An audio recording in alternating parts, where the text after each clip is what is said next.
దేవరుప్పుల మండలంలో మాజీ మంత్రి ఎర్రబెల్లి దయాకర్ రావు పర్యటించారు. కామారెడ్డిగూడెం రైతులు సాగునీరు లేక పంట పొలాలు ఎండిపోతున్నాయి అంటూ ఆవేదన వ్యక్తం చేశారు. రైతుల సమస్యను తెలుసుకున్న మంత్రి వెంటనే అధికారులతో మాట్లాడి దేవాదుల నీటిని విడుదల చేయండి అని ఆదేశించారు. అధికారుల హామీ ప్రకారం 2 రోజుల్లో నీరు అందనుంది. ఈ నిర్ణయంపై రైతులు హర్షం వ్యక్తం చేశారు. ఈ కార్యక్రమంలో జిల్లా నాయకులు పల్లా సుందర్ రామ్రెడ్డి, తీగల దయాకర్, బస్వా మల్లేష్ పాల్గొన్నారు.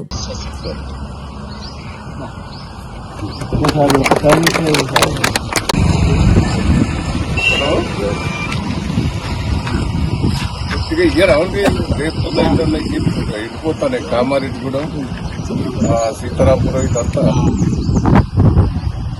ఏంటండి ఒప్పుకోవచ్చు కదా,